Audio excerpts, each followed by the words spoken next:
সীমা কিচেনে সবাইকে স্বাগত। আজকের রেসিপি এগ চিকেন কাটলেট। এটা সন্ধ্যাবেলা স্ন্যাক্স হিসাবেও খেতে পারেন, আবার বাড়িতে কোনো গেস্ট এলে স্টার্টার হিসেবেও ব্যবহার করতে পারেন। তো এগ চিকেনের জন্য দুটো ডিম আর দুটো আলু আমি আগে থেকে সিদ্ধ করে নিয়েছি, আর নিয়েছি 250 গ্রাম চিকেন কিমা। ডিম দুটো এবার গ্রেটারের সাহায্যে আমি গ্রেট করে নেব।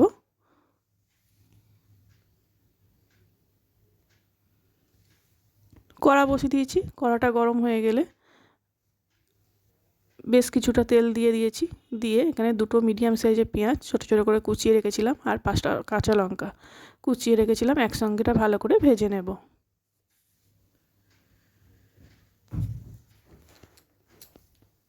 একটু পেঁয়াজটা ভাজা হয়ে গেলে 1 চামচ আদা 1 চামচ রসুন কুচি এতে দিয়ে আবার একটু ভালো করে ভেজে নেব, যাতে কাঁচা গন্ধটা চলে যায় আদা রসুনের।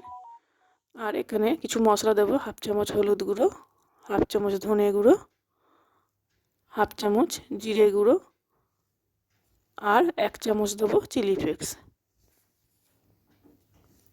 পরিমাণ মতো লবণ দিয়ে দেব, দিয়ে আবারও ভালো করে একটু ভেজে নেব। ভেজে নেওয়ার পর আমি এখানে চিকেন কিমাটা দিয়ে দেবো, দিয়ে চিকেন কিমাটা ভালো করে মশলার সাথে কষিয়ে নেব।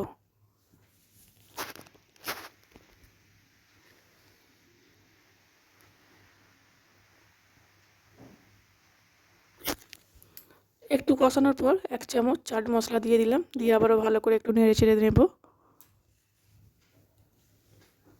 আর অল্প অল্প জল দিয়ে চিকেনটা ভালো করে একটু কষিয়ে নেবো, যাতে চিকেনটা একটু নরম হয়ে যায়। এইভাবে বাড়িতে বানানোর রিকোয়েস্ট রইল এগ চিকেন কাটলেট। তো এইভাবে আমার কষানো হয়ে গেছে।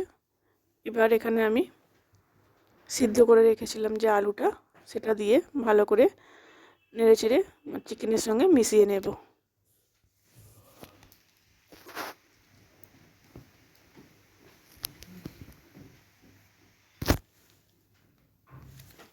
এইভাবে চিকেনের সঙ্গে ভালো করে মিশিয়ে নিয়েছি। এবারে গ্রেট করে যে ডিমটা রেখেছিলাম সেটাও দিয়ে দেবো, দিয়ে আবারও ভালো করে একটু মিশিয়ে নেব এই পুরের সঙ্গে।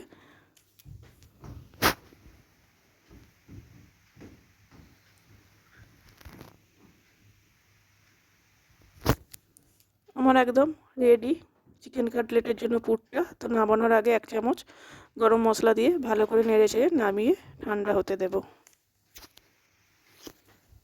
তো আমার ঠান্ডা হয়ে গেছে। এবার আমি এখানে ঠিক একটু বেশি করেই কাটলেটের পুরটা নিতে হবে, নিয়ে এই হাতের সাহায্যে কাটলেটে শেপ দিয়ে নেব।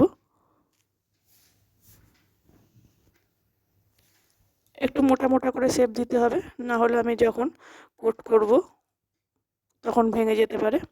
এইভাবে হাতের সাহায্যে একটু মোটা মোটা করে কোট করে নেব।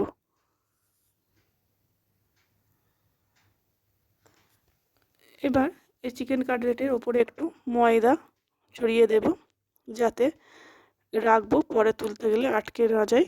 এই জন্য একটু ময়দা ছড়িয়ে আমি এবার রেখে দেব। এইভাবে আমি সব কটা কাটলেটে শেপ দিয়ে নেব।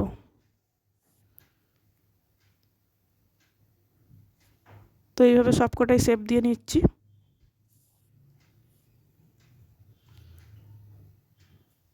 তো আমি সব কটা শেপই এখানে দিয়ে নিয়েছি কাটলেটের শেপে। এখানে আমি কিছুটা কর্নফ্লাওয়ার গুলে নিয়েছি, আর নিয়েছি বিস্কুটের গুঁড়ো। আমি নিয়েছি বিস্কুটের গুঁড়ো, আপনারা চাইলে বেটকামও নিতে পারেন। তো বিস্কুটের গুঁড়োর মধ্যে সামান্য একটু হলুদ আর সামান্য একটু লবণ দিয়ে ভালো করে মিশিয়ে নেব।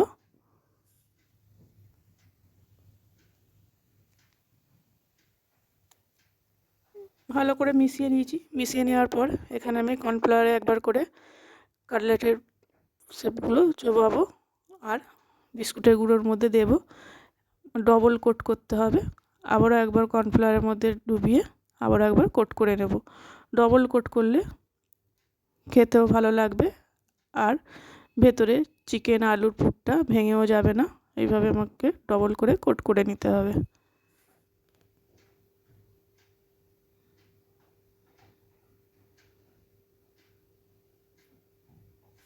তো আমি এইভাবে সব কটা কাটলেটই ডবল করে কোট করে নেব।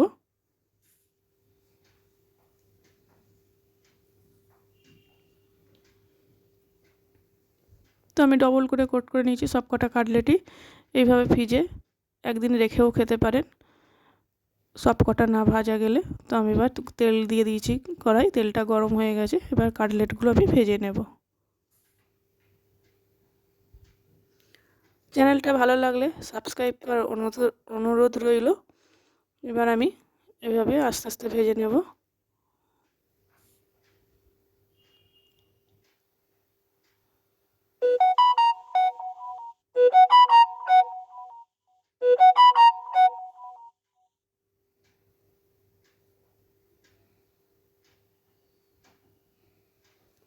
দেখুন কত সুন্দর হয়েছে।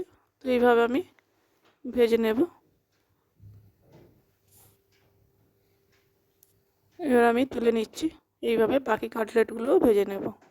আমি এখানে সব কটা ভাজবো না, 4টে ভেজে তারপর আর ভাজবো না।